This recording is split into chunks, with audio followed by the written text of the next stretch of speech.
All right, good evening, fellow AMC shareholder, investors, sisters, and brothers, near and far. It's probably old news by now that AMC took a little dip. Who could have possibly seen that coming? Great earnings report, and Adam Aron's like, wait, let me dilute everything. And of course, one of the first things I get hit with is, they've got to pay off the debt. You know what? Newsflash. If you were dealing with a CEO that wanted to pay off debt, you wouldn't have sold ape shares to 67 fucking cents for 67 fucking cents to Antera back in August of 2022. I'm sorry. For those of you who continue to support Adam Aron, and that's your business, and I actually hope you're right. I just don't see it. I don't think he's really on our side. I think he's profiting, and I think his friends are profiting. But I firmly believe he looks at retail as an ATM. Does it mean that I'm not holding? Yeah, I'm still holding. I'm not going to sell at this price. And frankly, it makes me glad that these guys are still jumping through hoops. When we're down 90%, they're still in there trying to get shares. That tells me something. But I know a lot of people are looking at thousands and thousands of dollars in life savings and whatever they've put remortgaged for the better part of 3 years. I guess my advice would be to start using guerrilla tactics.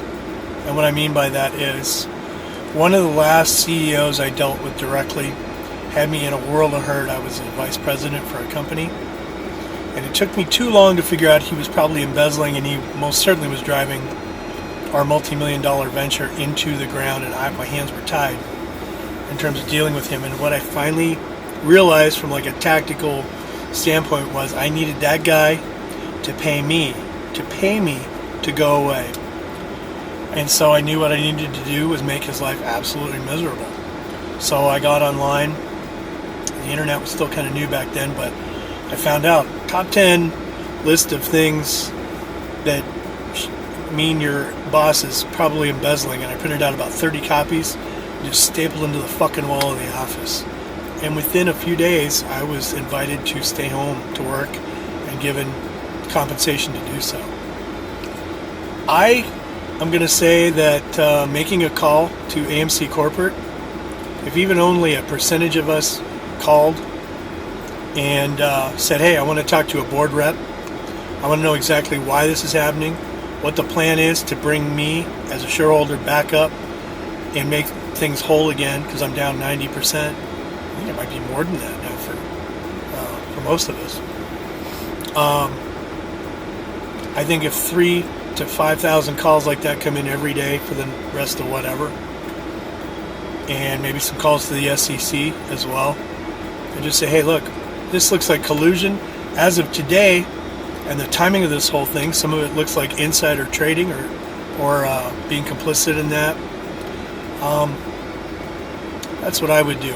I'm less heavily invested than some of you, but I might just make that call, one of those calls myself.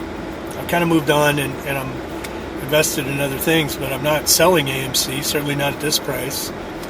My heels are just kind of dug in at this point. Why would I even log on to sell it? Pennies on the dollar. But yeah, I would say make a call. It's easy enough to do. 3, 4, 10,000 of those a day start coming in. I think lives might become a little more miserable. Because right now, there's really no accountability or pressure on these guys except for, people coming at them on Twitter or something, which is easy enough to ignore. If your assistant and their assistant and the assistant to those assistants are having to field all kinds of calls every day saying that we believe the company is corrupt, fiduciary responsibility has been compromised, and that there's collusion going on, and that we're putting together evidence of that, I think that's going to shift some things. That's just my take on it. I'm not going to advise people financially or otherwise, but I will say that in years past, making a person's life semi-miserable got me compensated and sent on my way, which is kind of what I think we're all kind of looking for. So, like I said, I'm kind of moving on to other stuff, but it hit me hard too. I mean, most of us have been around here for the better part of 3 years, and it just was like, oh man, this guy. I'm sorry, man, you cannot tell me that he's committed to paying down debt. I hope you're right, those of you that still believe that, but I think you're wrong. Or it would have happened with the fucking ape shares that got sold for 67 cents a piece to Antera. Why didn't you just sell those at full price at the time? Some bullshit. Anyway, that's my feeling on it. It kind of underscores my whole feeling about the American stock market and why I'm just less involved. I still do hold some things, but only because I haven't found a good time or reason to really liquidate. I'm already on to things that are more tied to blockchains and things that are a little less hard to game and hack and manipulate, at least at this point. So for those of you who are heavily invested, just know you still got a community that's behind you, and